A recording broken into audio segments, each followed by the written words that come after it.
revenir sur la question de l'immunité juridictionnelle réclamée, celle-ci étant définitivement tranchée par la Chambre pénale de la Cour suprême qui a retenu à cet égard, par arrêt numéro 09 GCS-18 du 16 mars 2018, que les immunités de poursuite ou les privilèges de juridiction qui constituent des dérogations au principe de l'égalité de tous devant la loi ne peuvent être instituées que par la loi et non par voie réglementaire et subséquemment à déclarer non avenues les dispositions du décret dont se prévaut l'inculpé Jean-Marie Michel Mokoko.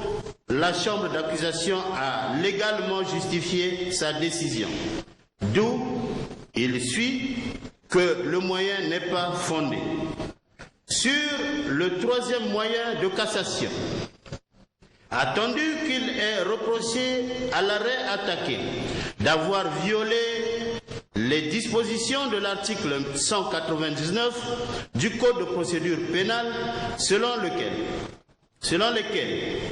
l'arrêt de mise en accusation contient, à peine de nullité, l'exposé de la qualification légale des faits, objet de l'accusation, en renvoyant l'inculpé Jean-Marie Michel Mokoko devant la cour criminelle pour y répondre des faits d'atteinte à la sûreté intérieure de l'État et en visant les articles 87, 88 et 89 du Code pénal, alors que, selon le moyen, ceux-ci ne concernent que les attentats et complots dirigés contre l'empereur et sa famille et ne parlent nullement de sûreté intérieure de l'État.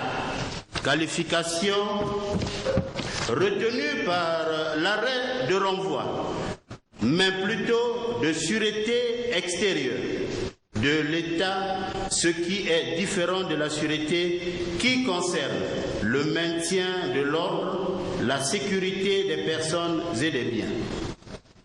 Mais attendu, abstraction faite de ce qu'il résulte suffisamment de l'arrêt attaqué que les faits à son origine ont bel et bien été exposés et qu'il comporte, au regard de cet exposé, la qualification légale qui leur est donnée, que les dispositions des articles 87, 88 et 89 visées dans le moyen sont celles contenues dans le Code pénal applicable sous le règne de l'empereur des Français, alors que celles visées dans l'article de renvoi sont celles contenues dans le Code pénal, reçu par la République du Congo au moment de son ascension à l'indépendance par l'effet de la succession d'États et du principe de la continuité juridique et législative de l'État successeur, sauf rénonciation expresse et au terme desquels l'attentat, dont le but aura été soit de détruire ou de changer le régime constitutionnel, soit d'exciter les citoyens ou habitants à s'armer contre l'autorité de l'État ou à s'armer les uns contre les autres, sera puni de la détention criminelle à perpétuité. L'exécution ou la tentative constitueront seul l'attentat. Faire article 86. Le complot ayant pour but les crimes mentionnés à l'article 86, s'il a été suivi d'un acte commis ou commencé pour en préparer l'exécution, sera puni de la détention criminelle à temps de 10 à 20 ans. Si le complot n'a pas été suivi d'un acte commis ou commencé pour en préparer l'exécution, la peine sera celle de la détention criminelle à temps de 5 à 10 ans. Il y a complot dès que la résolution d'agir est concertée et arrêtée entre 2 ou plusieurs personnes.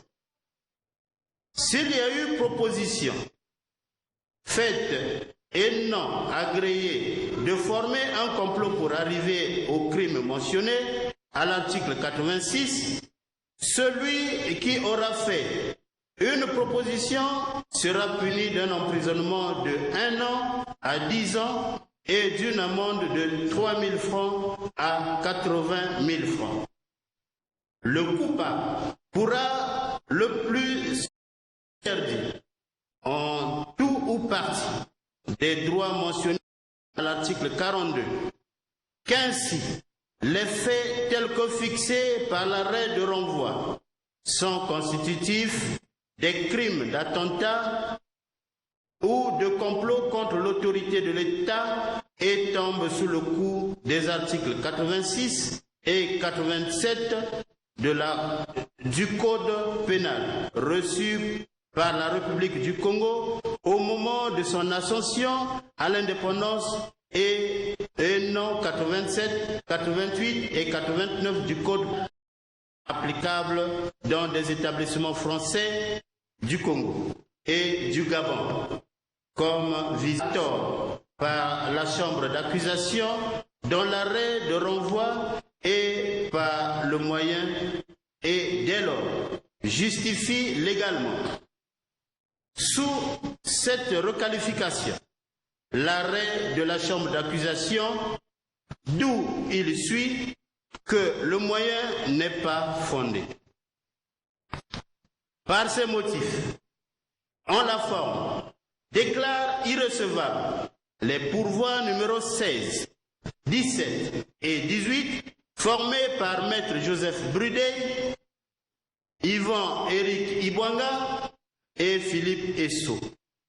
Déclare par contre recevable le pourvoi formé par Maître Ludovic Désiré Essou sous le numéro 15.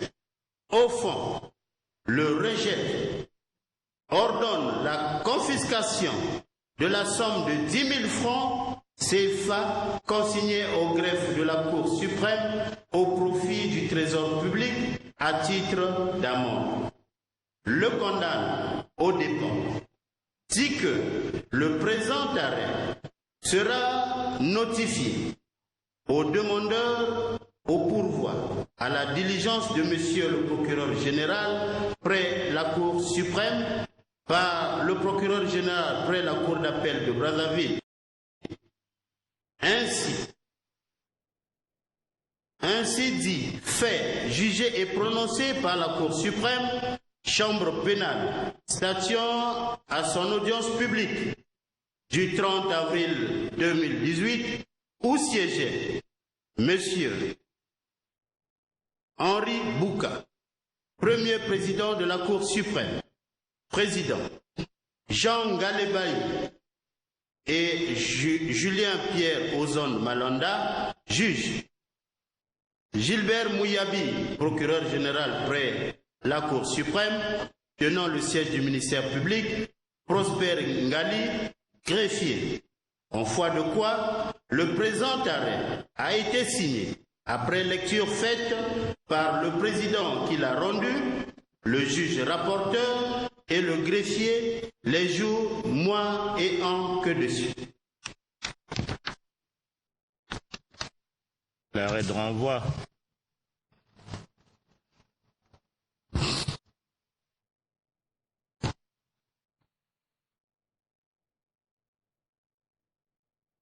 Chambre d'accusation de la Cour d'appel de Brazzaville.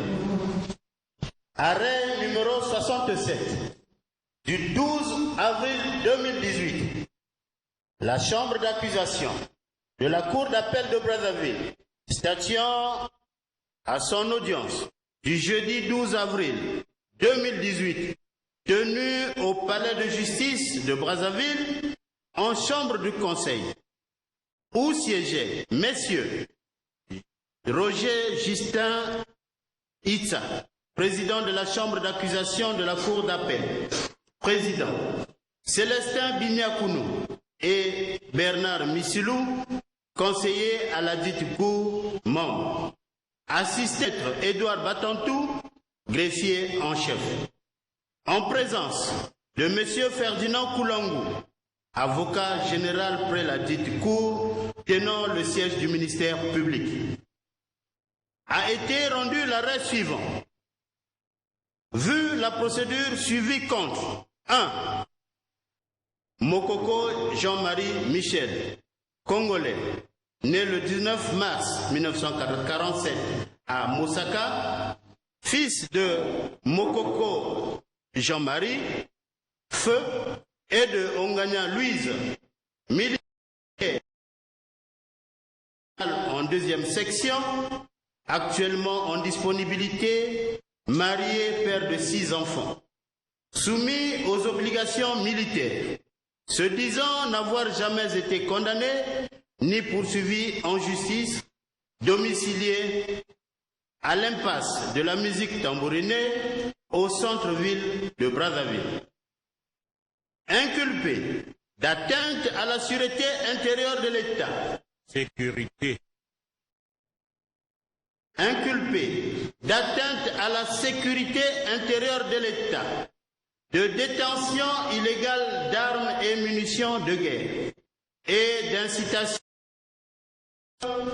à l'ordre public, fait prévu et puni par les dispositions des articles 38 de la loi numéro 21-2006 du 21 août 2006 sur les partis politiques 87, 88 et 89 du Code pénal, 17 et 31 de l'ordonnance numéro 62-24 du 16 octobre 1962 fixant le régime des matériels de guerre, des armes et munitions. Détenu suivant mandat de dépôt du 16 juin 2016, ayant pour conseil les cabinets d'avocats Brudey, Ondiel Nielenga et locaux Jean-Philippe Esso, Ludovic Désiré Essou et Éric Yvan Ibwanga. 2. Moudilou Gilbert, congolais, né le 14 juillet 1952 à Boko, village Congo, fils de Di Baka Paul et de Nkatukoulou Henriette, avocat, marié, père de 10 enfants, non soumis aux obligations militaires, se disant n'avoir jamais été condamné ni poursuivi en justice. Domicilié 1 rue Florence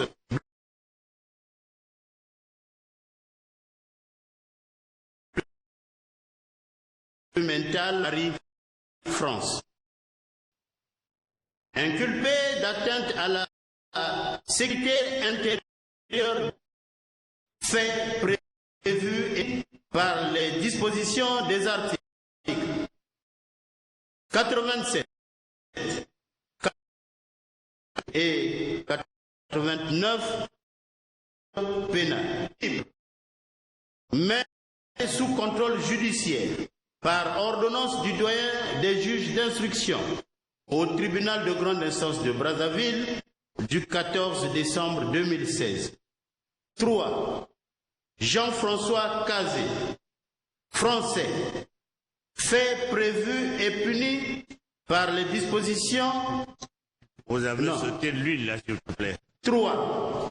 Jean-François Kazé, français, inculpé d'atteinte à la sécurité intérieure de l'État, fait prévu et puni par les dispositions des articles 87, 88 et 89 du Code pénal, en fuite, Mandat d'arrêt du doyen des juges d'instruction au tribunal de grande instance de Brazzaville des 10 mai et 4 décembre 2017. 4. Jean-Paul Ney, français, inculpé d'atteinte à la sécurité intérieure de l'État. Fait prévu et puni par les dispositions des articles 87, 88 et 89 du Code pénal. Enfoui. Mandat d'arrêt international du doyen des juges d'instruction au tribunal de grande instance de Brazzaville du 4 décembre 2017. 5. Stéphane Vincent Pierre Ravian, de nationalité française, né le 25 février 1971 à Saint-Martin-d'Hérès, France, fils de Christian Ravian et de Dominica Villaret, ancien colonel de la Légion étrangère française, domicilié tantôt 54 avenue Hoche 75 008 Paris, tantôt immeuble Convivium 5 rue Gemaizé à Beyrouth, Liban. Passeport français numéro 13 FV 16 010, délivré au consulat général de France à Beyrouth le 23 janvier 2014.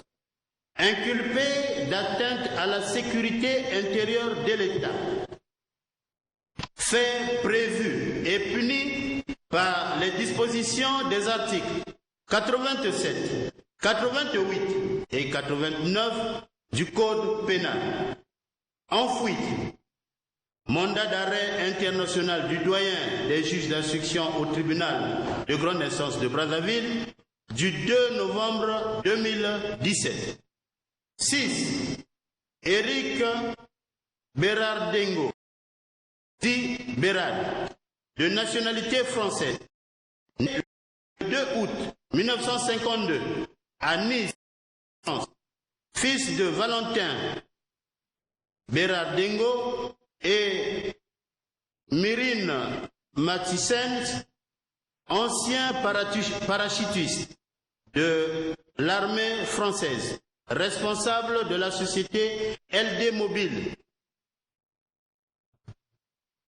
Gabon à Libreville, ayant résidé au quartier Haut de Guégué et au Saoti Club à Libreville. Téléphone 02 240 00 241 07 90 78 59.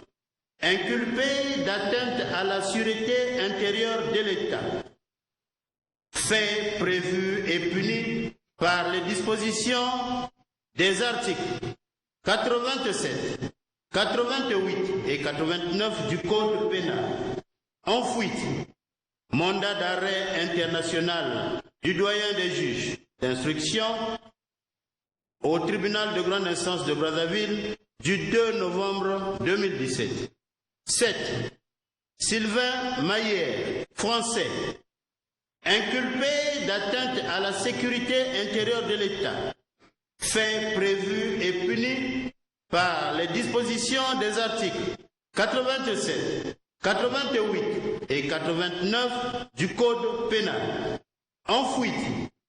Mandat d'arrêt international du doyen des juges d'instruction au tribunal de grande instance de Brazzaville du 2 novembre 2017. 8.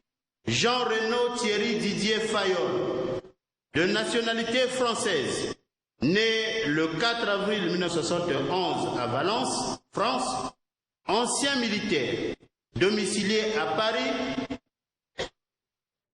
sans autre précision, passeport français numéro 12 AR 69 881, délivré le 30 mars 2012. Inculpé d'atteinte à la sécurité intérieure de l'État, fait prévu et puni par les dispositions des articles 87, 88 et 89 du Code pénal. Ensuite, mandat d'arrêt international du doyen des juges d'instruction au tribunal de grande instance de Brazzaville du 2 novembre 2017. Partie civile. L'État congolais, pris en la personne de Monsieur le ministre de la Justice, des Droits humains et de la promotion des peuples autochtones, Kabinesi, boulevard Denis Sassou Nguesso, centre-ville à Brazzaville. Ayant pour conseil Maître Emmanuel Oko, Gérard Devillers et Armand Okoko, avocat à la Cour.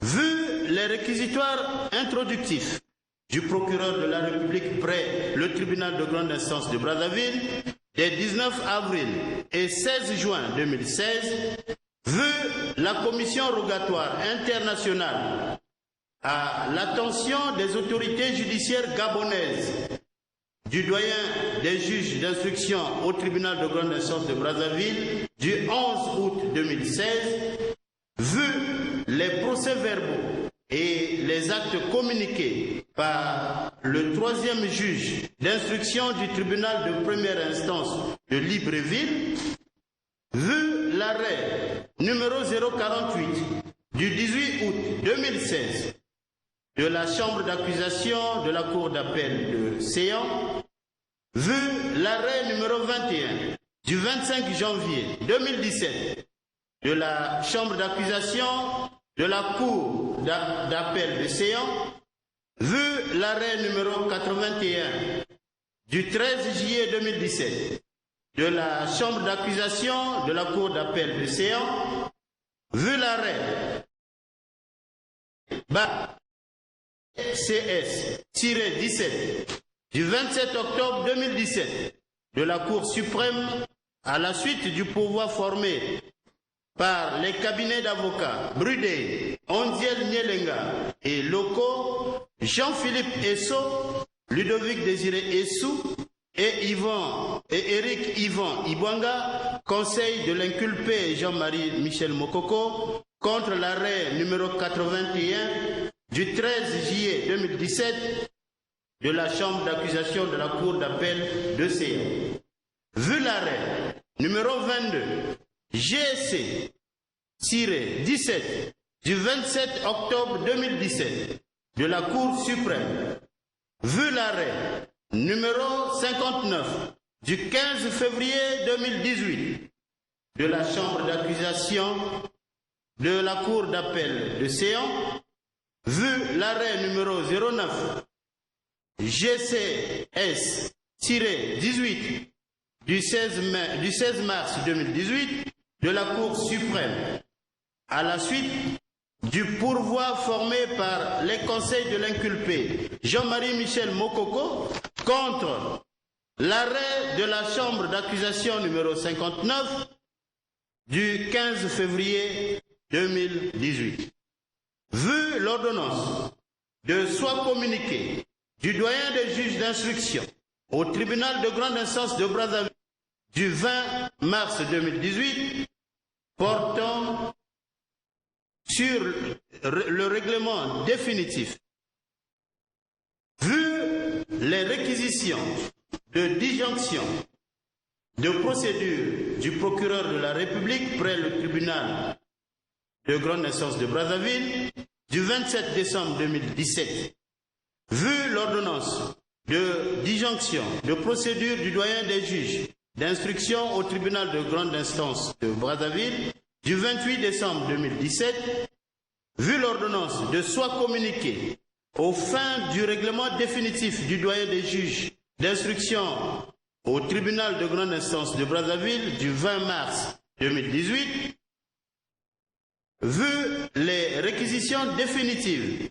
aux fins de transmission des pièces à Monsieur le procureur général près la Cour d'appel de Séan, du procureur de la République près le tribunal de grande instance de Brazzaville du 23 mars 2018, vu l'ordonnance de transmission des pièces à Monsieur le procureur général près la cour d'appel de Séon, du doyen des juges d'instruction au tribunal de grande instance de Brazzaville, du 28 mars 2018.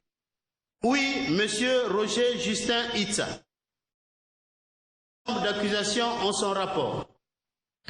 Vu les réquisitions aux fins de saisine de la chambre d'accusation de Monsieur le procureur général près la cour d'appel de Brazzaville, en date du 4 avril 2018, oui, Monsieur le substitut général, Edouard Kouari, en ses observations orales, conformes aux réquisitions écrites de Monsieur le procureur général, oui, les cabinets d'avocats, Brudé, Ondiel Nielenga et Loko, Ludovic Désiré Essou, Éric Yvan Ibwanga et Jean-Philippe Esso, conseil de Moukoko Jean-Marie Michel en leurs observations.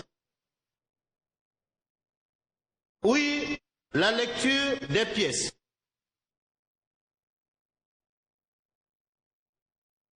Oui, la lecture des pièces du dossier faite par le greffier, après en avoir délibéré conformément à la loi. Considérant que prenant la parole, l'audience... À l'audience. Considérant que prenant la parole à l'audience du 12 avril 2018 pour le compte de tous les avocats de la défense présents, en l'occurrence... Du 10 avril, pas du 12 avril. C'est 10 avril 2018. C'est du 12, monsieur. D'accord. Allons-y.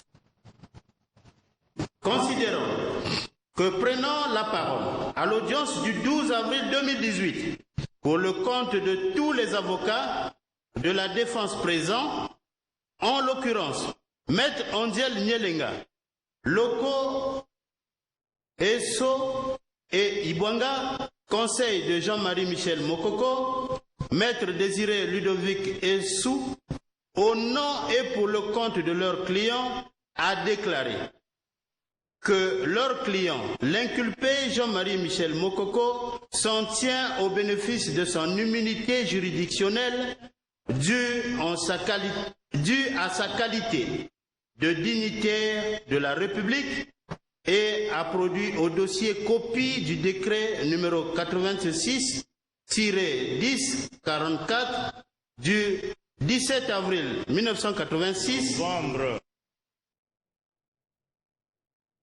du 17 novembre 1986 portant élévation, nomination à titre exceptionnel, nomination à titre normal dans l'ordre du mérite congolais du colonel Jean-Marie Michel Mokoko et le décret numéro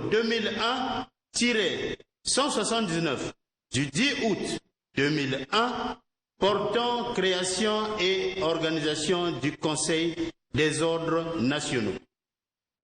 Sur l'immunité attachée à la qualité de dignitaire de la République, considérant que les arrêts de la Cour suprême sont définitifs à l'égard de toutes les personnes contre lesquelles ils ont été rendus, que par arrêt numéro 09/GCS-18 du 16 mars 2018, la Chambre pénale de la Cour suprême a définitivement tranché la question de l'immunité juridictionnelle que réclame l'inculpé Jean-Marie Michel Mokoko en retenant que les immunités de poursuite ou les privilèges de juridiction ne peuvent être institués que par la loi et non par voie réglementaire. Et dès lors a déclaré sans effet les dispositions du décret dont se provaut l'inculpé Jean-Marie Michel Mokoko, que la chambre d'accusation ne peut pas revenir sur cette question sans encourir le reproche justifié de se méprendre sur l'étendue de ses propres pouvoirs.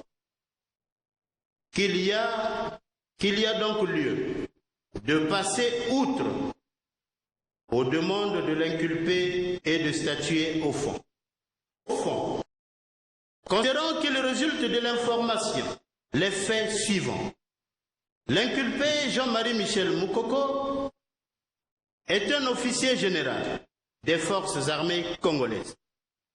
Après avoir exercé des hautes fonctions dans la hiérarchie militaire, il créa un parti politique dénommé Mouvement pour la réconciliation congolaise, en sigle MRC, qu'il cessa d'animer pour devenir collaborateur du président de la République en qualité successivement de conseiller du chef de l'État chargé des questions de paix et de sécurité en Afrique, de représentant spécial du chef de l'État en sa qualité du président de l'Union africaine, de conseiller spécial du chef de l'État, représentant spécial adjoint de la mission africaine de soutien au Mali et de représentant spécial de la présidence de l'Union africaine en ce qui concerne la mission africaine de soutien à la Centrafrique. Le 3 février 2016, il démissionna de ses dernières fonctions pour se présenter à l'élection présidentielle scrutin du 20 mars 2016. Avant le scrutin et pendant que l'on attendait les résultats de l'élection présidentielle, il agita par de nombreuses déclarations enflammées l'opinion nationale, en annonçant qu'il allait, quoi que cela puisse lui coûter, contester les résultats de la dite élection au cas où il ne serait pas élu. Le 24 mars 2016, depuis le quartier Diata, à Brazzaville, qu'il tenait pour être son fief, appela à l'insurrection et à la désobéissance civile contre le pouvoir en place. Dans la même période, il fit circuler une vidéo audiovisuelle montrant la simulation de son projet politique. Dans cette simulation, l'inculpé Jean-Marie Michel Moukoko prononçait notamment un discours dans lequel il annonçait aux Congolais sa prise de pouvoir et les raisons de son action. Ces agissements, pour le moins insolites, pour une personne qui ne cesse de se présenter comme un démocrate, donnèrent lieu contre lui à l'ouverture d'une enquête de police suivie d'une instruction judiciaire qui établit que courant 2006 et 2007, il s'était rendu successivement à Abidjan, en Côte d'Ivoire, et en France, où il noua des contacts avec Moudilou Gilbert, de nationalité congolaise, avocat de son État, résident en France, et des mercenaires de nationalité française, parmi lesquels les nommés Jean-Paul Ney, Sylvain Mayer et Jean-François Cazé, qui lui firent présenter par Moudilou Girard dans le but de faire un coup de force et de prendre le pouvoir à Brazzaville. Dans le cadre de cette conspiration, il se prêta à une simulation au cours de laquelle il montrait comment il allait s'exprimer à l'issue de son coup de force. Ce discours, prononcé devant ses co-conspirateurs pour leur montrer comment il allait procéder, une fois son coup de force réussi, fut enregistré par voie audiovisuelle et malheureusement fut intercepté par les services congolais de sécurité. Toujours dans le dessein de renverser les institutions à Brazzaville, il contacta un certain Stéphane Vincent Pierre Ravian, sujet français, ancien colonel de la Légion étrangère française, réputé dans le mercenariat, lequel se positionna pendant que l'élection présidentielle du 20 mars 2016 avait lieu au Congo, à Libreville, au Gabon, où s'y trouvaient des gens installés, le nommé Éric Bérard Ndengo, autre sujet français reconnu dans le même genre d'activité qui le reçut. Et ensemble, avec Jean-Renaud Thierry Didier Fayol et d'autres personnes que l'information n'a pas permis de découvrir en raison de la fuite, de nationalité française prépare l'assaut sur Brazzaville. Dans la même période, les miliciens ninja, fidèles à Bitsangu Frédéric, qui avaient mission de dénoncer les opérations à Brazzaville, passaient à les quartiers, tirant à l'arme légère, tuant et blessant des personnes et détruisant meubles et immeubles privés et publics. Considérant surtout l'inculpé Jean-Marie Michel, l'effectivité de la vidéo dans laquelle il suit son discours de victoire après la réussite, mais après avoir reconnu ces faits, que fait éteré en amiral Jean-Dominique Okemba, le ministre de l'Intérieur Zéphirin Mboulou, le directeur de cabinet du chef de l'État Firmin Ayessa, le chef de l'État-major, le chef général des forces armées congolaises, au cabinet du chef de l'État. S'agissant des autres faits, il les nia presque totalement.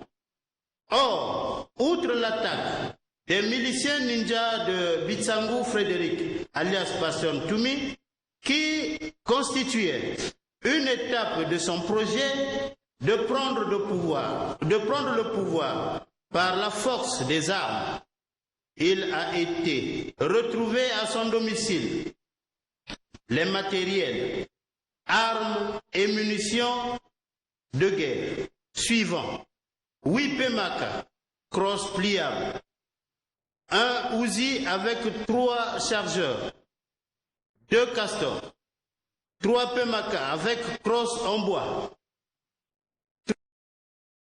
13 grenades, 6 goupilles, 2 porte-ceintures grenades avec 10 grenades chaque, 2 pattes 33 avec étui, 2 maillons de FM avec cartouches, 3 caisses de munitions de PMACA 7,62 mètres et 20 chargeurs garnis de PMACA. À propos des matériels, armes et munitions de guerre retrouvés à son domicile, l'information judiciaire a établi qu'un officier général n'a droit qu'à 5 armes de type PMACA et 2 armes de poing de type PA. Les nombreuses armes trouvées à son domicile, soit 8 PMACA cross pliable,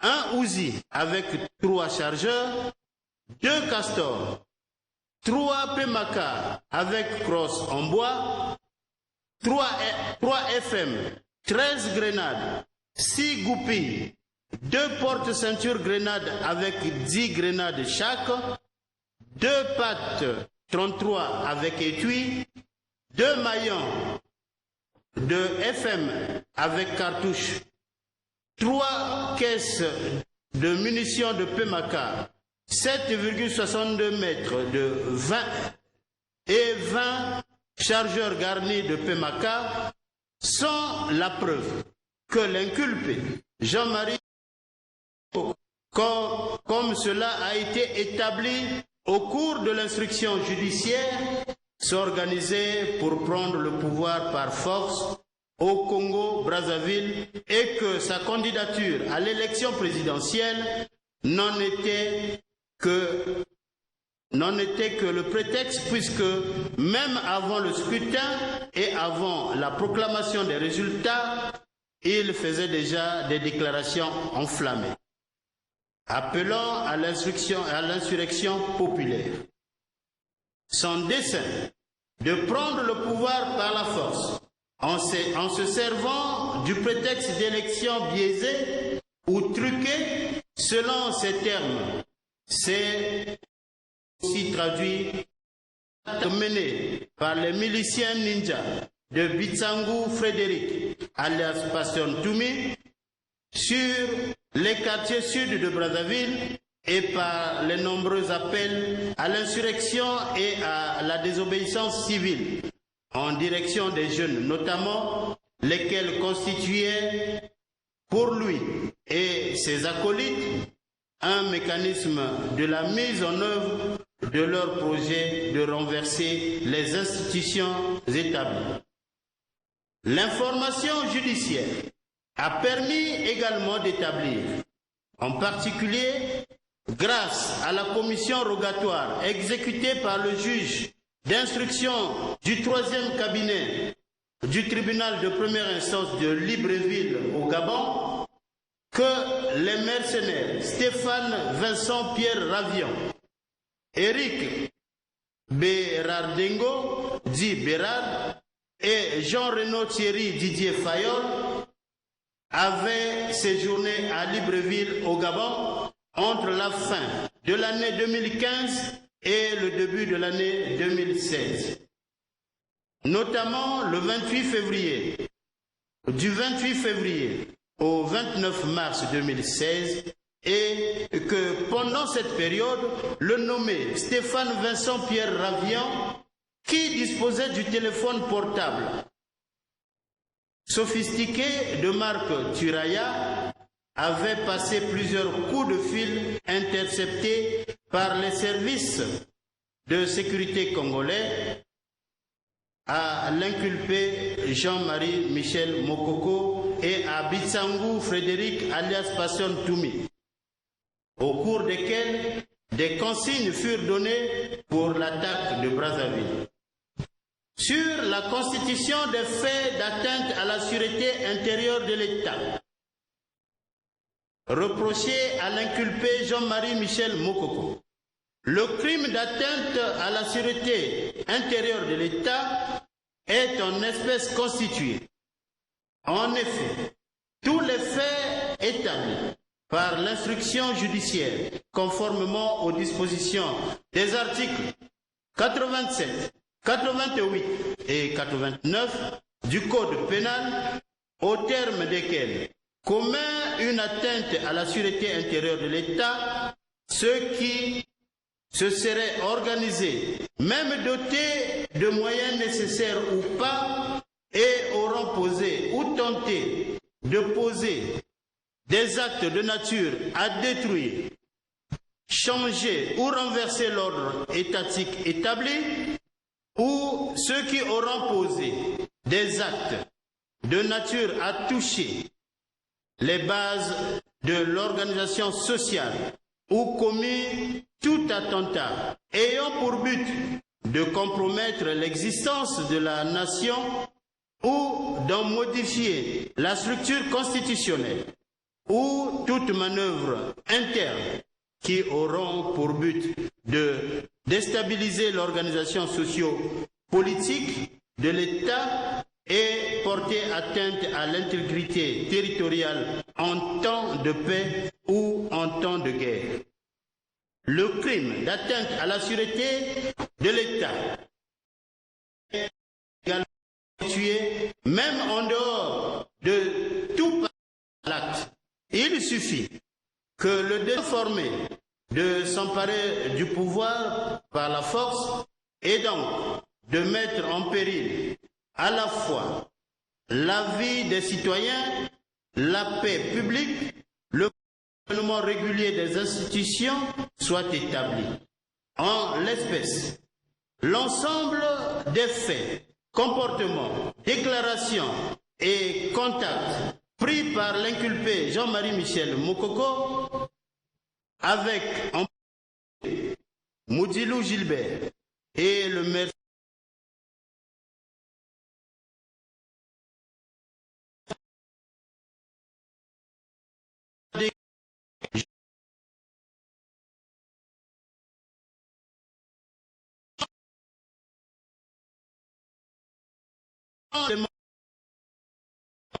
et intentionnel constitutif du crime d'atteinte à la sûreté intérieure de l'État. Donc, des atteintes graves contre ces institutions.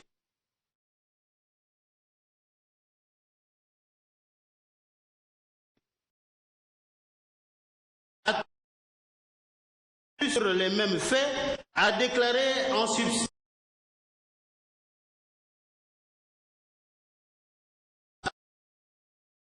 un coup de force avait été planifié par lui-même. Ensemble et de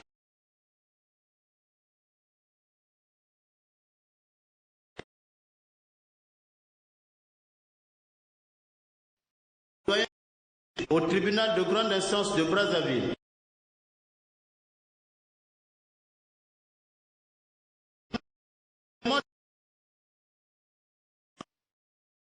Des faits consistant à renverser les institutions au cabinet de Maître Maillet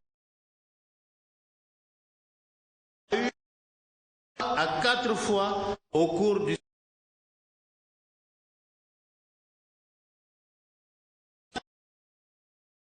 était venu, il l'a fait.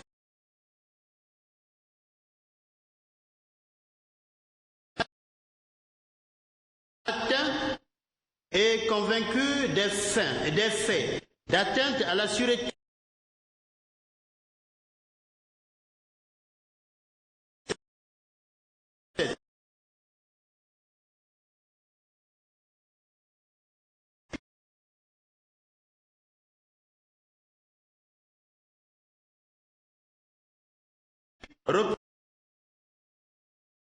Mokoko.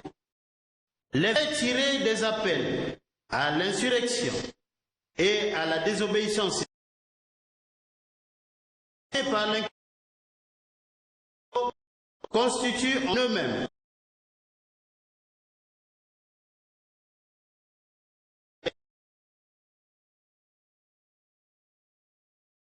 détachés de l'incrimination d'atteinte à la sûreté intérieure de l'État, l'infraction d'incitation au trouble à l'ordre public est donc ainsi requalifiée.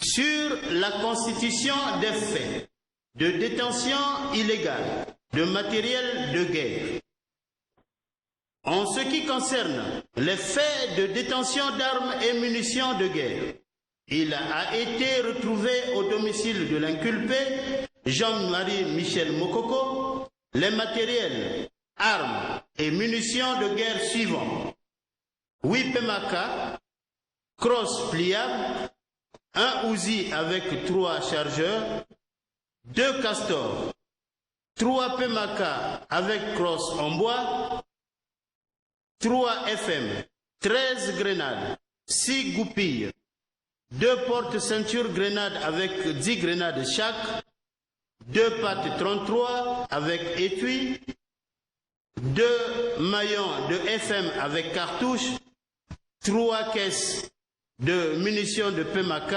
7,62 mètres et 20 chargeurs garnis de PMACA. Ces matériels retrouvés, dépassant de loin le nombre d'armes et de munitions que peut régulièrement détenir un officier général, sont constitutifs de l'infraction de détention illégale d'armes et munitions de guerre. Ils sont donc également établis à l'encontre de l'inculpé Jean-Marie Michel Moukoko sur les faits d'atteinte à la sécurité intérieure de l'État reprochés à l'inculpé Moudilou Gilbert. L'inculpé Gilbert a reconnu les faits qui lui sont reprochés en confirmant, lors de son interrogatoire de première comparution, le 8 décembre 2016, avoir planifié le projet de renverser les institutions de la République du Congo par un coup de force ensemble et de concert avec Jean-Marie Michel Moukoko. De même, lors de la confrontation organisée par le doyen des juges au tribunal de grande instance de Brazzaville, le 12 décembre 2016, il a déclaré ce qui suit. L'évocation de ces faits consistant à renverser les institutions au cabinet de Maître Maillère avec le général Moukoko a eu lieu 3 fois à 4 fois au cours du séjour du général à Paris. En effet, il était venu à Paris pour cela et non, comme il l'affirme, pour les papiers de sa fille. Les faits d'atteinte à la sûreté intérieure de l'État sont donc également établis à l'encontre de l'inculpé Moudilou Gilbert, qui reconnaît avoir pris une part active à l'organisation du complot. Sur les faits d'atteinte à la sécurité intérieure de l'État reprochés aux nommés Stéphane Vincent Pierre Ravion, Éric Bérardengo, Jean-François Cazé, Jean-Paul Ney, Sylvain Maillère et Jean-Renaud Thierry Didier Fayol. Les inculpés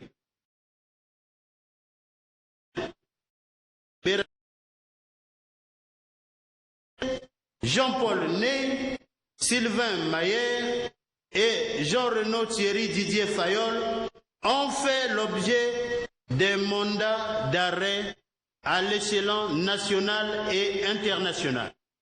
Ceux-ci valent inculpation selon l'usage en droit pénal congolais. L'instruction judiciaire, grâce aux auditions reçues à la suite de l'exécution de la commission rogatoire adressée au juge gabonais, a permis d'établir que les inculpés Stéphane Vincent Pierre Ravion, Éric Bérardengo et Jean-Renaud Thierry Didier Fayol ont eu des contacts soutenus avec l'inculpé Jean-Marie Michel Moukoko dans le but de renverser le pouvoir à Brazzaville. De même, l'instruction judiciaire a permis d'établir que les inculpés Jean-François Cazé, Jean-Paul Ney et Sylvain Maillère ont pris part active à la conspiration relative à la prise de pouvoir par la force de l'inculpé Jean-Marie Michel Moukoko lors des retrouvailles de Paris courant les années 2005 à 2006. Ainsi, à leur égard, sont également constitués les faits d'atteinte à la sûreté intérieure. Renseignement. Aucun antécédent judiciaire n'a été mentionné au dossier à l'encontre des inculpés Jean-Marie Michel Moukoko, Moudilou Gilbert, Jean-François Cazé, Jean-Paul Ney, Sylvain Maillère, Stéphane Vincent Pierre Ravion, Éric Bérardengo et Jean-Renaud Thierry Didier Fayol. Les inculpés Stéphane Vincent Pierre Ravian, Éric Bérandengo, Jean-Renaud Thierry Didier Fayol, Jean-François Jean-Paul Ney et Sylvain Mayer en fuite ont été inculpés suivant les mandats d'arrêt internationaux du doyen des juges d'instruction au tribunal de grande instance de Brazzaville du 2 novembre 2017 pour les trois premiers et du 4 décembre 2017 les 3 derniers. Cependant, il ressort de l'enquête de personnalité sur les inculpés ci-après ce qui suit. Jean-Marie Michel Mokoko, il a déclaré être le fils aîné et unique du côté de sa mère, d'une fratrie de 5 enfants, dont 3 sœurs et un frère consanguin. Il est âgé de 70 ans pour être né à Mosaka. Le 19 mars 1947, des œuvres combinées de Mokoko Jean-Marie Feu et de Ongania Louise. De 1954 à 1960, il a fréquenté l'école primaire de Mosaka et a obtenu son certificat d'études primaires élémentaires avant de s'admettre à l'école militaire générale Leclerc de 1960 à 1968 où il obtient son baccalauréat série D. De 1968 à 1970, il est au lycée préparatoire aux grandes écoles de Toulouse. De 1970 à 1972, il fréquente l'école spéciale militaire de Saint-Cyr. En 1973, il est à l'école spéciale de génie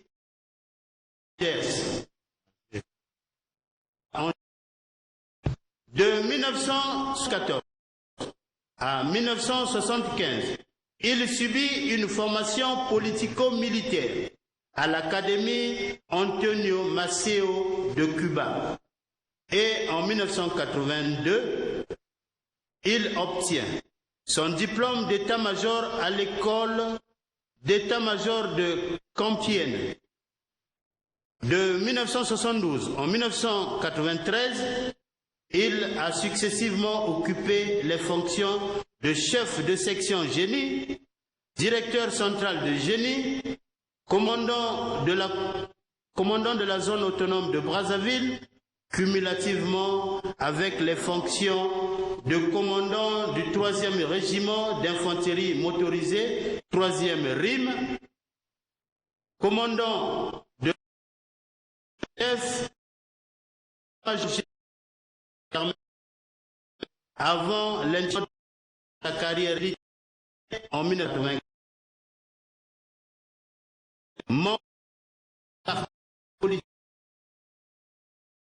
Pour la réconciliation congolaise jusqu'à sa réhabilitation. De 2016, il a respectivement occupé les fonctions de conseiller de chef de l'État chargé des questions de paix et de sécurité en Afrique, de représentant spécial du chef de l'État, en sa qualité du président de l'Union africaine, conseiller spécial du chef de l'État, représentant spécial adjoint de la mission africaine de soutien au Mali et de représentant spécial de la présidence de l'Union africaine, de la mission africaine de soutien à la Centrafrique. Il a été candidat à l'élection présidentielle, scrutin du 20 mars 2016. Il est marié et père de 6 enfants, dont 2 mineurs.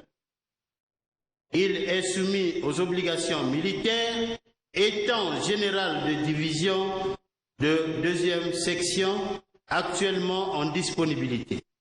Il dit être sain de santé et n'a pas contracté une maladie pouvant altérer ses facultés mentales. Une hernie discale empêche de rester debout pendant longtemps. Il s'exprime couramment en français, avec quelques difficultés en anglais et un peu en espagnol.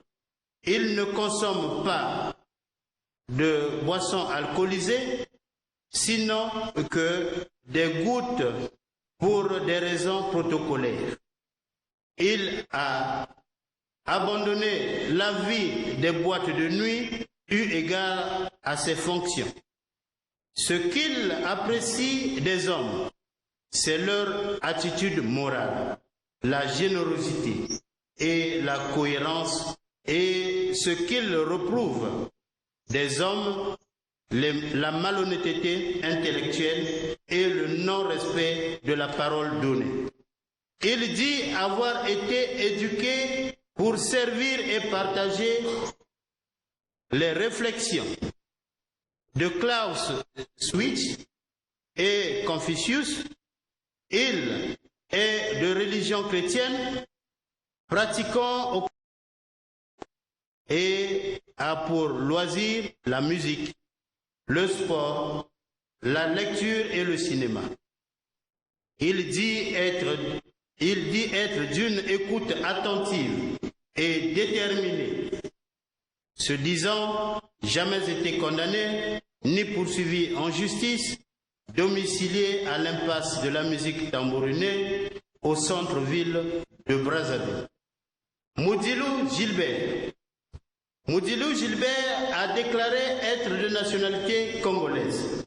Né le 14 juillet 1952 à Boko, village Congo, des œuvres combinées de Ndabaka Paul Feu et Katukulu Henriette Feu.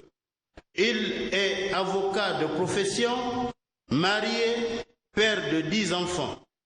Il est non soumis aux obligations militaires, se disant jamais avoir été condamné ni poursuivi en justice.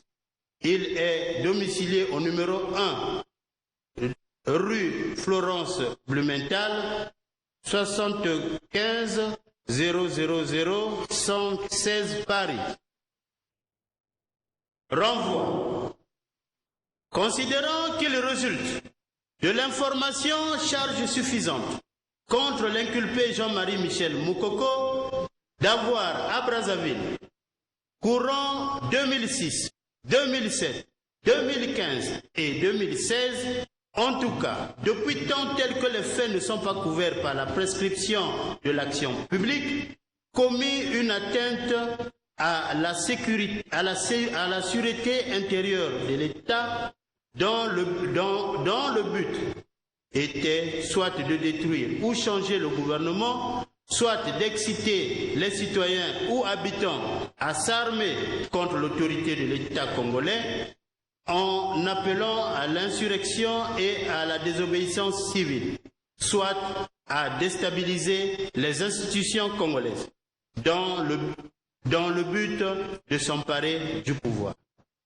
D'avoir dans les mêmes circonstances de temps et de lieu, détenu illégalement des matériels, armes et munitions de guerre, ci-après, 8 PMK cross pliables, un Uzi avec 3 chargeurs, 2 castors, 3 PMK avec crosse en bois, 3 FM, 13 grenades, 6 goupilles, 2 porte-ceintures grenades avec 10 grenades chaque, 2 packs 33 avec étui, 2 maillons de FM avec cartouches, 3 caisses de munitions de PMK, 7,62 mètres et 20 chargeurs garnis de PMK.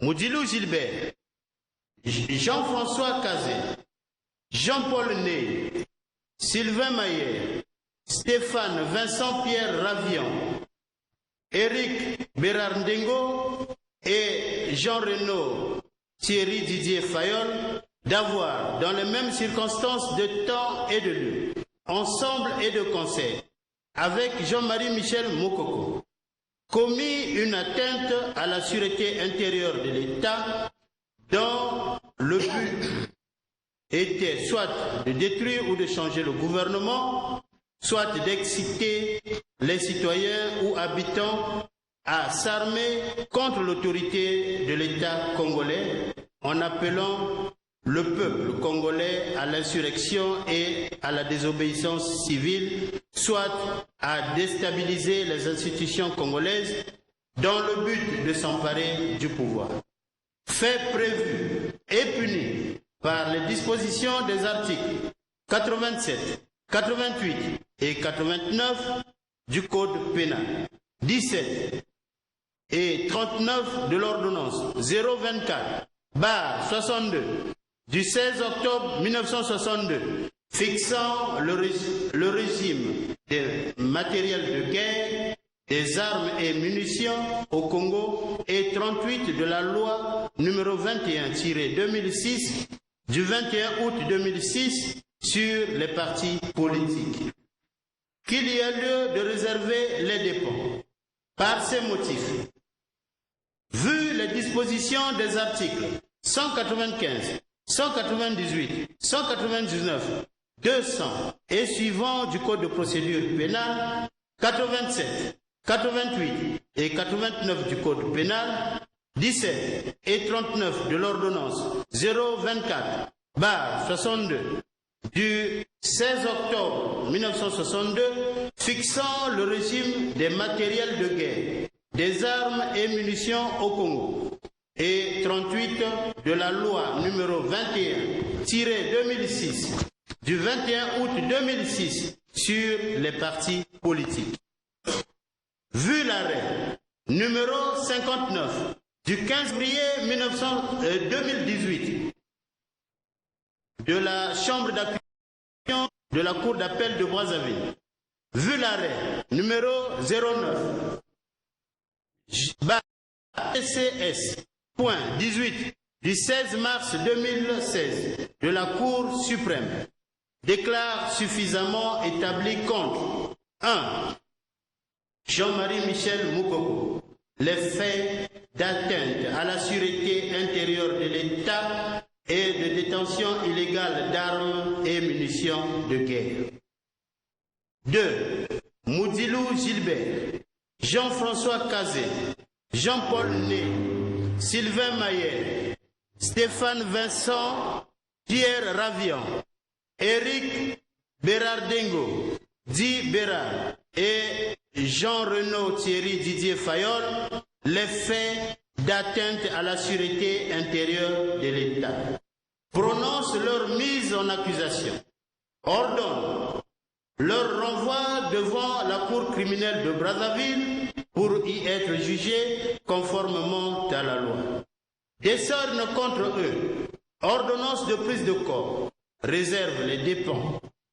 Ainsi fait, jugé et prononcé en chambre de conseil, les jours, mois et ans que dessus, à l'audience où siégeaient messieurs Roger Justin Itza, président de la chambre d'accusation de la Cour d'appel de Brazzaville, président, Célestin Binyakounou et Bernard Michilou, conseillers à la dite Cour, membres, en foi de quoi le présent arrêt a été signé après lecture faite par Monsieur le Président qui l'a rendu et le greffier. Merci.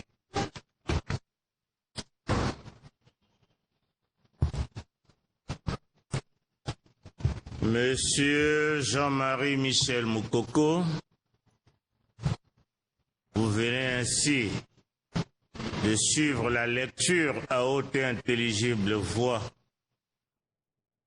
des deux arrêts rendus respectivement par la Cour suprême du Congo et la chambre d'accusation de la Cour d'appel de Brazzaville. Est-ce que vous reconnaissez les faits qui vous sont reprochés? Monsieur le Président,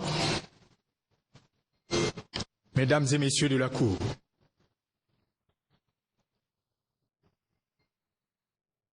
ce que je viens d'écouter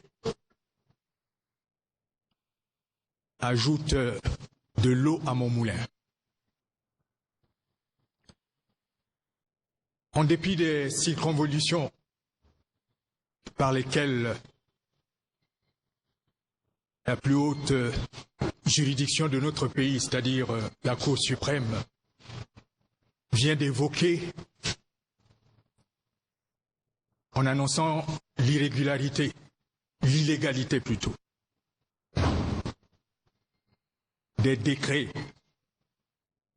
qui m'octroient la qualité de dignitaire de la République, alors que nous savons très bien que dans le processus de prise des décrets, la Cour suprême, qui est le premier conseiller du président de la République, a dû émettre son avis. Pourquoi, à ce moment-là, la Cour suprême n'avait que ces décrets étaient illégaux? Monsieur le Président, Mesdames et Messieurs de la Cour, je vais reconfirmer le contenu de la lettre que j'avais adressée à Monsieur le doyen des juges d'instruction un certain 19 mars.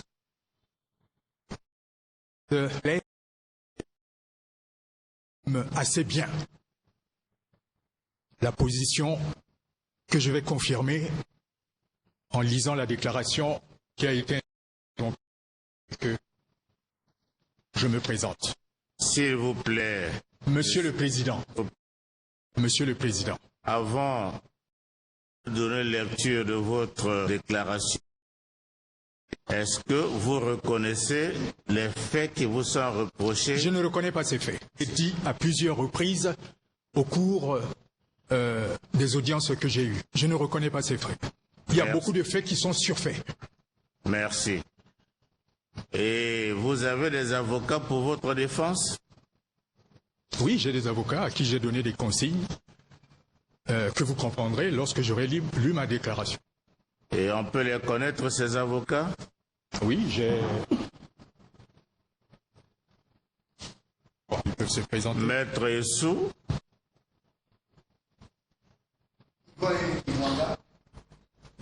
Oui. Oui. Et votre humble serviteur, Maître Jean-Philippe Essou. Merci. J'ai deux autres avocats à Paris. Qui ne sont pas là aujourd'hui. Ils ne sont pas là aujourd'hui. Ils vont venir? Mais tout dépendra des consignes que je leur donnerai. Et on peut connaître leur nom? Maître Étienne Arnaud.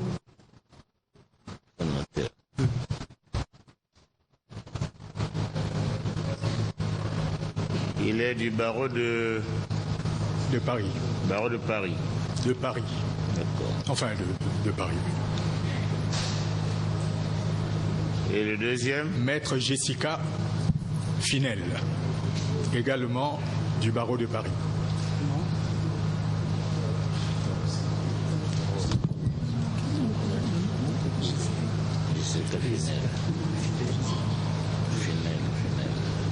J'ai un autre avocat, Maître Tricot, mais qui n'est pas... Maître Tricot. Maître Tricot. Norbert, mais qui n'est pas constitué pour Il n'est pas constitué pour cette affaire. D'accord.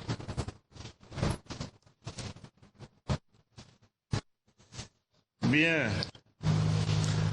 Puisque vous venez de nier les faits qui sont mis à votre charge, et vous venez d'indiquer à la Cour les avocats que vous avez constitués, et vous vouliez également donner lecture d'une déclaration. C'est cela, Monsieur le Président, je vous remercie. Merci. Monsieur le Président, comme je le disais, après avoir écouté cette longue lecture, je reconfirme l'esprit et la lettre de la correspondance que j'avais adressée le 19 mars au doyen des instructions. Dans votre auguste cour,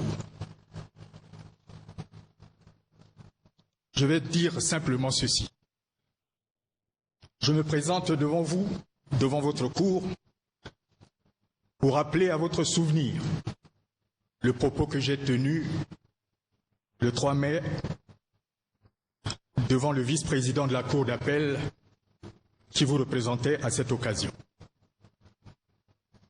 Et je saisirai également cette occurrence particulière pour prendre à témoin le peuple congolais au nom duquel toutes nos juridictions sont censées rendre la justice.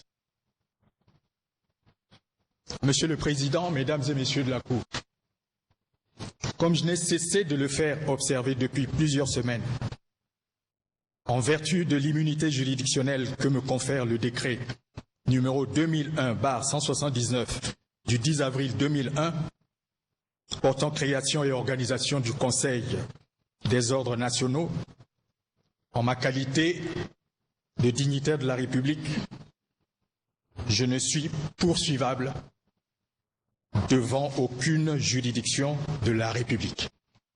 Et tout à l'heure, je venais de mentionner ce que je considère comme des circonvolutions de, hélas, l'institution, la plus haute institution judiciaire, juridique de notre pays, et qui déclare illégal les décrets pour lesquels son avis a été sollicité en son temps. Tenant compte de ce que, insidieusement, les hautes juridictions de la République ont décidé de méconnaître cette immunité et parce que nous sommes tous des Congolais. Le précédent sur la disgrâce de 2 hauts magistrats qui n'avaient eu de tort que d'avoir voulu exercer leur métier en toute indépendance et n'ayant de surcroît en aucun moment renoncé à mon immunité juridictionnelle, je ne répondrai donc à aucune de vos sommations et questions, car comme toutes les autres juridictions de la République, la vôtre ne peut me juger.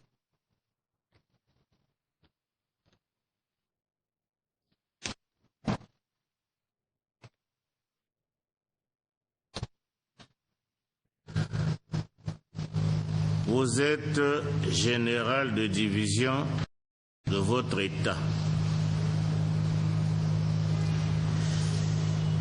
Et en suivant la lecture de l'arrêt de renvoi qui venait d'être faite sur votre personnalité, vous avez occupé de hautes fonctions de l'État. Et en dépit de cela, vous étiez même candidat aux élections présidentielles. Donc vous êtes un présidentialiste. De sorte que le sort aurait permis que vous soyez président de la République. Et connaissant la notoriété que vous revêtez dans cette nation, et vous êtes souvent reconnu le caractère d'être un républicain. Et le républicain, c'est celui qui accorde beaucoup d'attention, qui respecte la loi, qui respecte les institutions de sa République. Et vous avez dit ici, vous l'avez reconnu, justice au Congo est rendue au nom du peuple congolais. Le même peuple que vous appelez à témoin. Alors, dès lors que la plus haute juridiction nationale juge au nom du même peuple congolais que vous appelez comme témoin de l'histoire, et que cette juridiction, en ce qui concerne votre immunité, a déjà élagué la question. Elle est déjà entendue. Pourquoi alors insistez-vous, le républicain que vous êtes, à revenir toujours sur cette immunité dès lors que la Cour, dans sa motivation, nous rappelle l'égalité de tous devant la loi. La Cour nous rappelle que les questions d'immunité, les questions de privilège de juridiction, au sens de la Constitution, relèvent du domaine de la loi. Or, en ce qui vous concerne, la Cour a relevé que conférer à un citoyen, quel qu'il soit, une immunité quelconque ou un privilège de juridiction quelconque par voie réglementaire est illégal.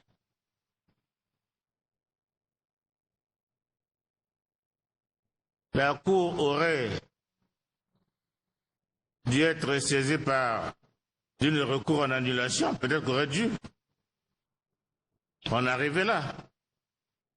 Mais rappelle ce principe cardinal qu'est l'illégalité de la disposition du décret au regard de la Constitution. Mais pourquoi ne voulez-vous pas l'accepter en tant que républicain? Monsieur le Président, Mesdames et Messieurs de la Cour, il ne s'agit pas de me prendre au sentiment. Non, on ne vous prend pas au sentiment. Ben oui, c'est ce que vous êtes en train de faire. Non, non. Je suis désolé, monsieur le Président. Monsieur il s'agit, vous avez parlé de la République. La République, c'est aussi le respect des textes républicains. Lorsque ce décret qu'on considère comme étant illégal, donc la Cour suprême a fait signer, après avoir revêtu son avis, un décret illégal au président de la République. Pourquoi ce décret continue à courir jusqu'à ce jour, si l'effectivité de son contenu n'était pas reconnue? Moi, je ne suis pas un orfèvre en la matière, mais je constate que ce décret, jusqu'au moment où je vous parle, produit tous ses effets. Et c'est pourquoi j'ai parlé des circonvolutions. Pour pouvoir, pour les besoins de la cause, parce qu'il faut à tout, il faut se le dire, j'ai écouté le rapport. C'est un amas de déductions qui ne sont démontrées par aucun fait. On parle de M. Berengo. Berengo ou je ne sais pas qui, que je n'ai jamais rencontré. Et lorsque on me lit les extraits de, comment on appelle ça, de la commission rogatoire, ce monsieur dit avoir entendu un des mercenaires, dont je ne me rappelle plus le nom, téléphoner. Et c'est ça qu'on retient comme fait, m'incriminant comme étant celui qui a recruté les mercenaires. Un autre fait patent et révoltant, c'est les armes qu'on aurait retrouvées chez moi. Écoutez, ce n'est pas possible qu'on puisse écrire dans un rapport des choses qui sont inventées. Ce n'est pas possible. Et vous voulez que moi j'admette d'être jugé par un système vicié dès le départ et qui conduit inexorablement par un dessein bien qu'on peut imaginer. On a fait 2 perquisitions chez moi. Maître, s'il vous plaît. Mais non, Oui, vous l'assistez. Restez là où vous êtes, s'il vous plaît. Non, je voulais seulement relever ces faits-là. Maître, s'il vous plaît. Gagnez votre place. Pour vous dire l'inéquité de ce que je viens de lire, je viens d'entendre. On a fait 2 perquisitions, je ne donne que ces faits-là. On a fait 2 perquisitions chez moi. La première perquisition, j'étais général, on me considère toujours comme général, et candidat à l'élection présidentielle. Je bénéficiais encore de ma garde. Quand on vous dit la garde, c'est 8 PM à cas, c'est faux. À ma garde, j'avais 15 personnes. On dit, la première perquisition a été faite et toutes les armes sont restées en place parce que j'étais toujours général et candidat à l'élection présidentielle. Ensuite, je ne me rappelle plus la date, est intervenue une note du chef d'état-major général qui disait en substance que les candidats, à ce moment-là, je n'ai été considéré que comme candidat à l'élection présidentielle. La note disait que tous les candidats qui ont bénéficié d'une garde et de l'armement servi par cette garde devaient être restitués à la commission sécurité des élections. Ces armes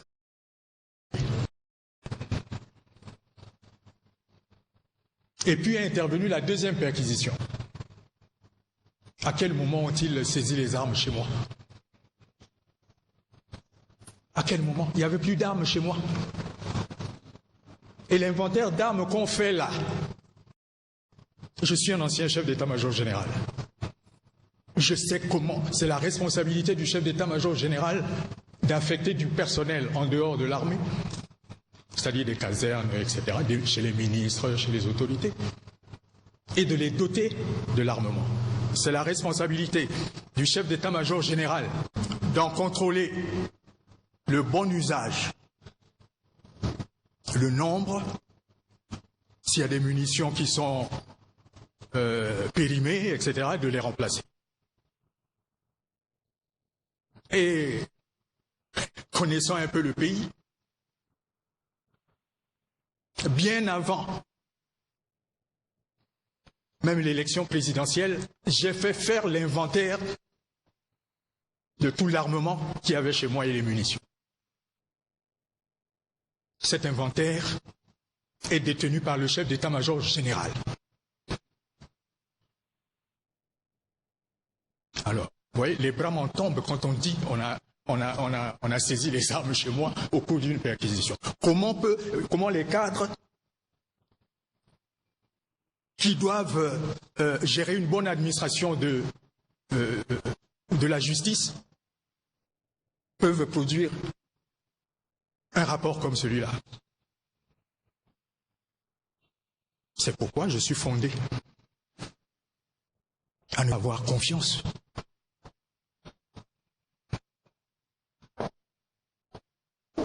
Je suis fondé à ne pas avoir confiance. Donc je ne répondrai à aucune des questions.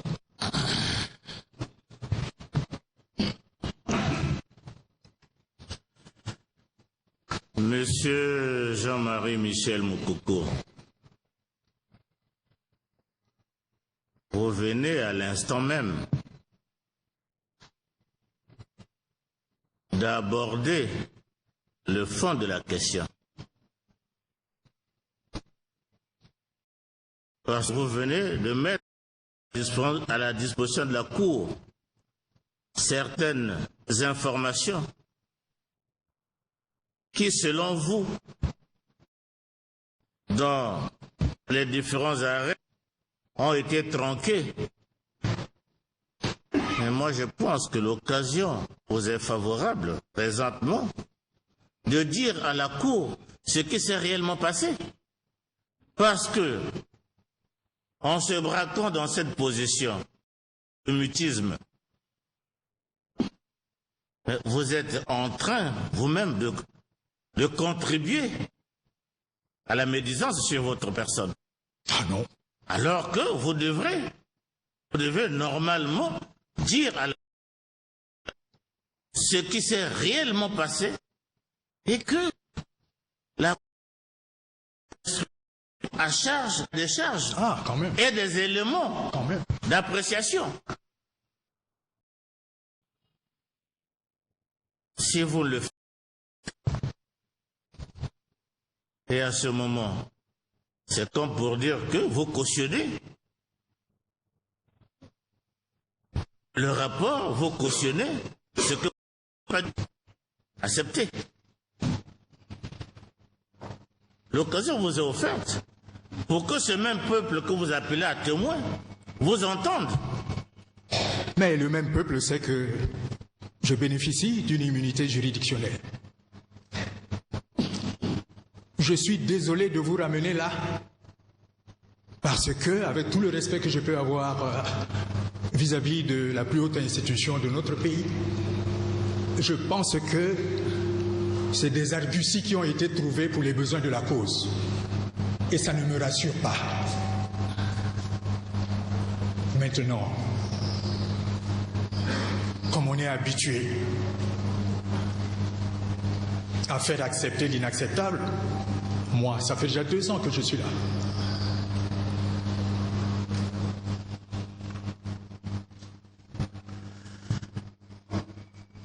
Monsieur Jean-Marie Michel Moukoko,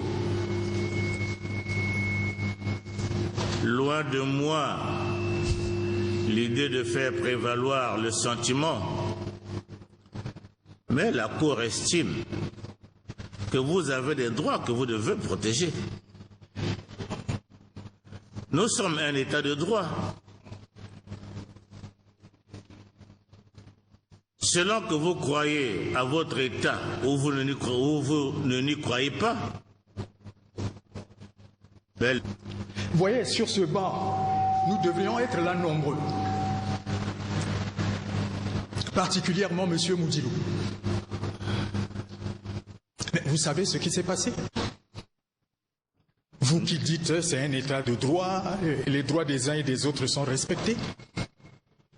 Moudilou a déclaré, il n'arrête pas de déclarer dans les médias.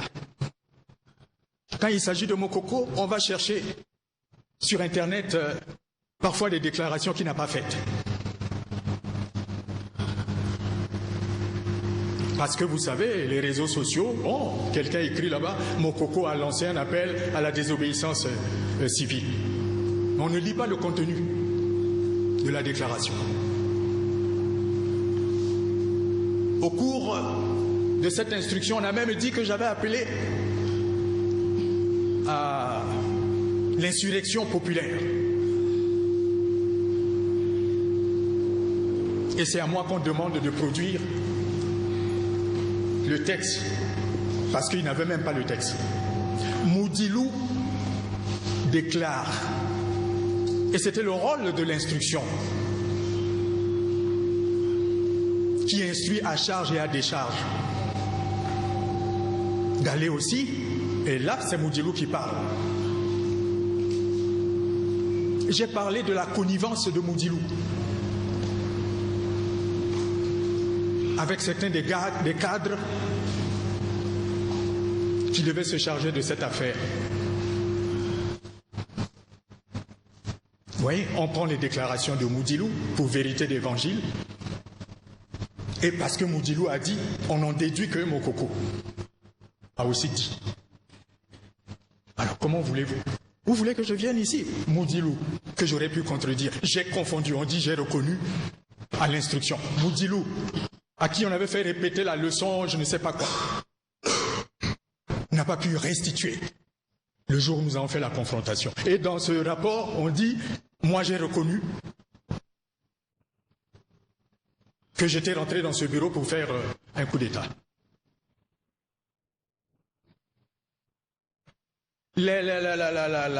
Si l'instruction était une instruction à charge et à décharge, l'instruction aurait pu demander une expertise de cette vidéo. Non. Comme il fallait à tout prix que je vienne devant votre cour, on a considéré cela comme une vérité d'évangile. Alors que aujourd'hui, les logiciels de conformité montrent que cette vidéo a été mélangée avec la vidéo d'une autre affaire, où c'est les mêmes protagonistes. Je pense que les noms des casés, machin, etc., on a pris ça dans l'affaire, si vous savez, eBay, en Côte d'Ivoire. L'instruction. Aurait dû savoir. Vous voyez, donc... Monsieur Mokoko, s'il vous plaît. Nous sommes là en plein dans le vif du sujet. Vous avez des éléments à faire valoir. Allons au débat. Oui, mais le problème, c'est que vous n'aurez en face que moi. Vous ne percevrez peut-être pas la contradiction avec M. Moudilou, qui prétend qu'il est avocat. Il n'est même pas avocat. C'est même une usurpation de titre. Et c'est comme ça qu'il m'a berné en Côte d'Ivoire. Voilà pourquoi nous devons aller dans le fond. Oui, mais le contradicteur n'est pas là. Non, pour l'instant, votre contradicteur, c'est le ministère public. Oui, mais comment il va... Moudilou, c'est un accusé comme vous. Et vous êtes accusé pour les mêmes faits. Et le ministère public, il connaît les techniques, il sait ce qu'il doit faire. En l'absence de Moudilou. La loi a tout prévu. Et nous sommes là pour ça. C'est pourquoi la Cour vous demande respectueusement que nous allons dans le débat au fond et elle appréciera. Je ne participerai pas à ce débat. Je ne participerai pas à ce débat dans les conditions où la Cour suprême méconnaît. Vous l'avez déjà ouvert, là, Mangela? Non. Hein? C'était pour vous faire saisir du doigt. Mais justement, nous voulons effectivement saisir, mais et pour mieux saisir, il faudrait que vous soyez entendus, qu'on débatte sur la question.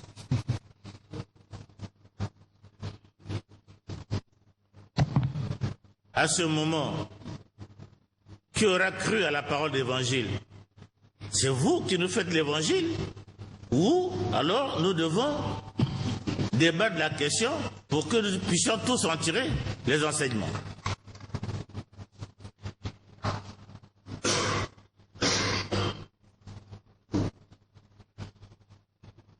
Je crois que pour gagner plus de temps, nous allons rentrer dans le fond du débat. Puisqu'on en est déjà en plein là. Je vous ai donné quelques indications pour justifier la position que j'ai prise. Maintenant, il vous est loisible de faire ce que je subodorais depuis longtemps. Je ne participerai pas à ce débat. Maintenant. Le rôle de la Cour n'est pas de vous faire subir un sort quelconque. Le rôle de la Cour, c'est d'instruire l'affaire qui est inscrite au rôle et de rendre une décision. Le rôle de la Cour n'est pas de vous faire subir. J'insiste sur le fait que votre Cour ne peut pas me juger, malgré les arguments dont j'ai évoqué. Parce que vous la trouvez incapable de juger? Je ne vous ferai pas. Je je ne vous ferai pas cette injure. Mais chat échaudé. Vous allez débattre quoi? Donc c'est moi qui détiens la vérité. Je vais vous dire ça. Je ne connais pas M. Béron. Vous allez me croire? Maître Ibouanga, l'accusé, il ne vous a pas demandé de l'eau. Et même si vous devez donner de l'eau, même si vous devez donner de l'eau, vous devez demander la permission à la cour. Parce que je ne sais pas quelle est la nature de cette eau que vous donnez. Je ne connaissais pas la nature de cette eau que vous donnez. Et vous êtes devant la barre, s'il vous plaît. Hein? Évitez ce désordre. Allez vous asseoir. Il ne vous a pas demandé de l'eau.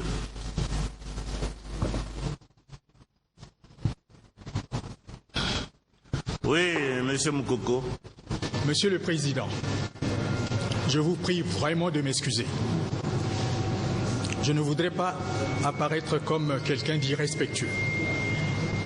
Au stade où nous sommes rendus, je préfère ne plus parler. Je pense que je me suis suffisamment exprimé pour que vous compreniez le fond de ma pensée et de mes convictions. Monsieur le procureur général,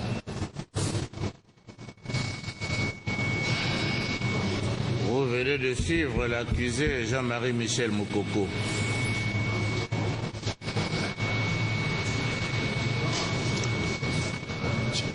Est-ce que je peux m'asseoir 2 minutes?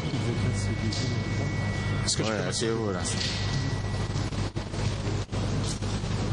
Monsieur le Président, Messieurs la Cour, Madame et Messieurs les jurés,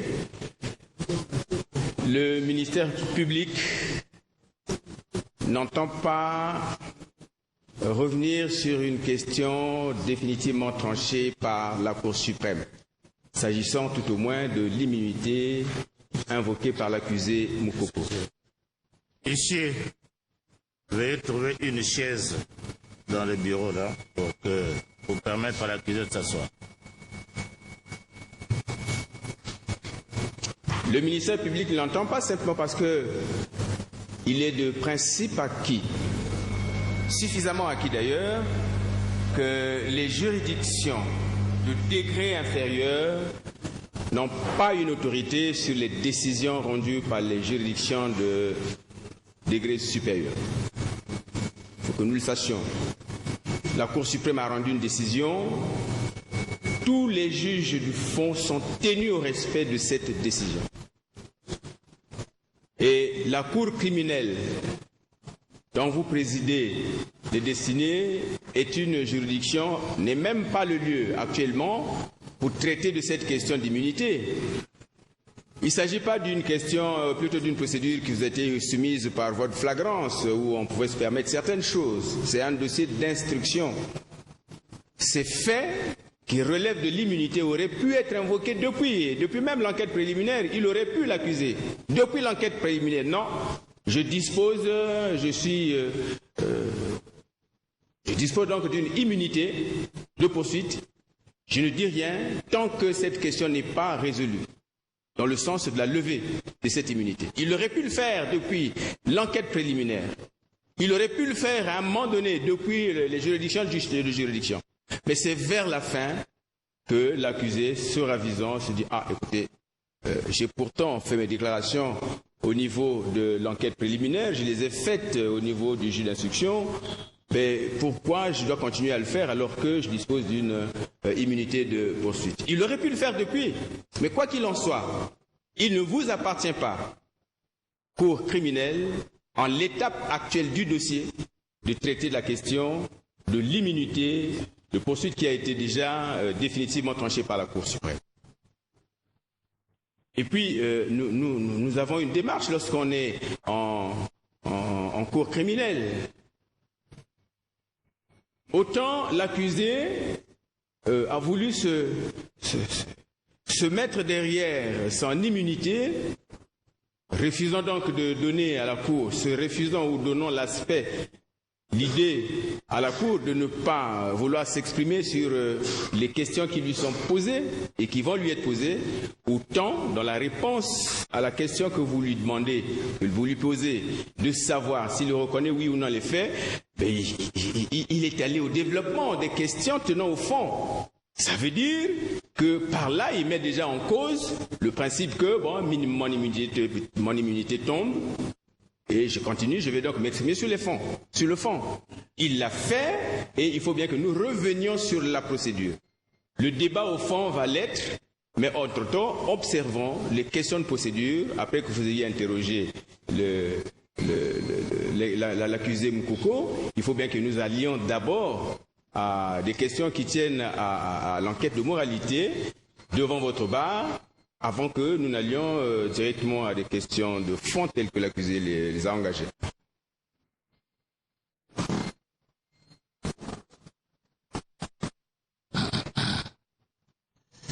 Bien. L'État congolais, il est représenté. Est-ce qu'on peut savoir quels sont les avocats de l'État congolais, la partie civile?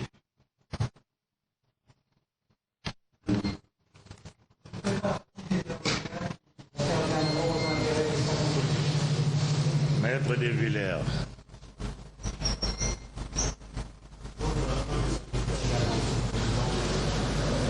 Maître Oko, Emmanuel.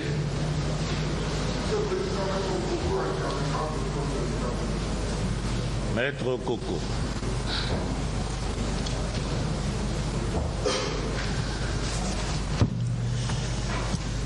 Bien. Monsieur Jean-Marie Michel Moukoko, nous sommes allés trop vite en besogne, bien que vous venez de faire une déclaration, mais cela n'empêche pas la Cour de savoir qui est monsieur Jean-Michel Moukoko. C'est-à-dire connaître la personnalité de monsieur Jean-Marie Michel Moukoko.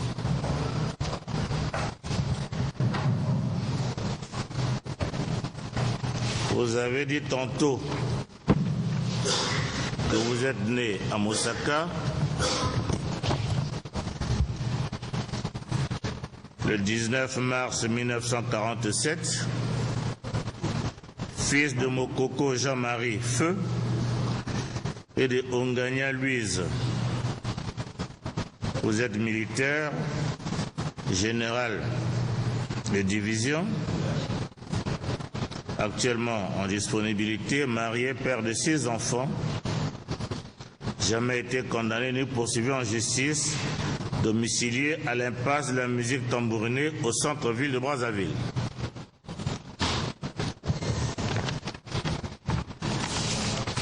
Vous avez fait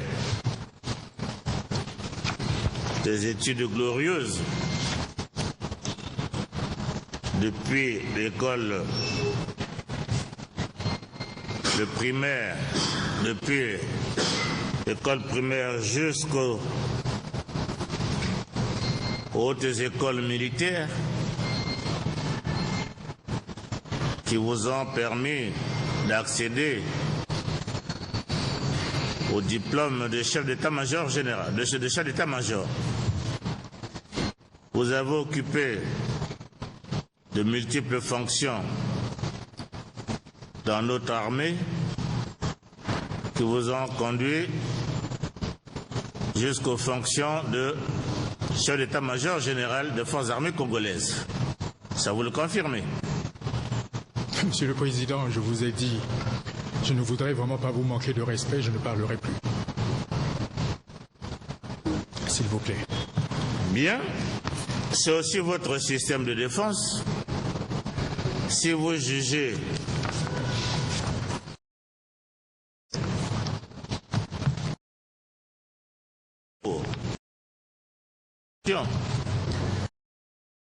et ça veut dire que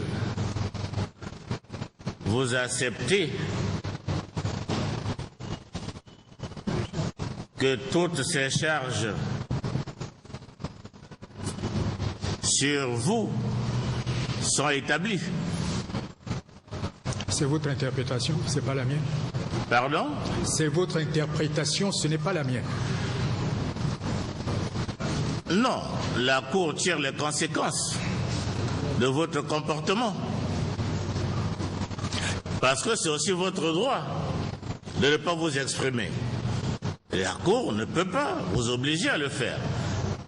Mais néanmoins, le fait d'être accusé et de comparaître et de refuser de parler devant la Cour, mais ça s'apparente aussi,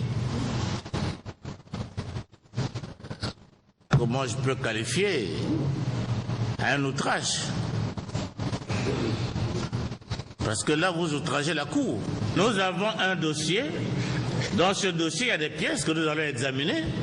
Ça veut dire que vous les acceptez. Au lieu d'apporter le débat contradictoire. Ce n'est pas mon interprétation.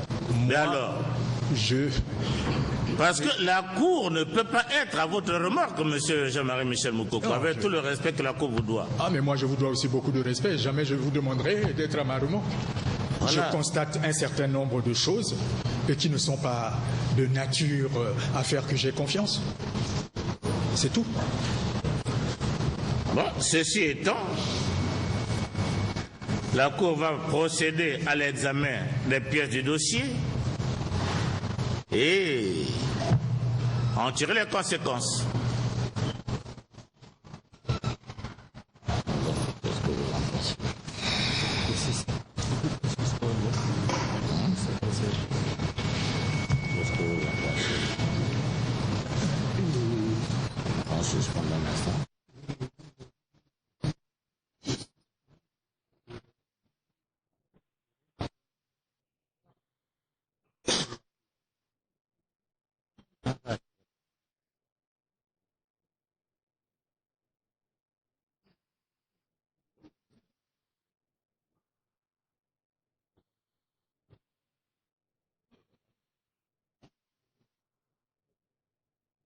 Monsieur le greffier audiencier, veuillez noter, mentionner dans le primitif que l'accusé Jean-Marie Michel Moukoko refuse de ne faire aucune déclaration à la Cour.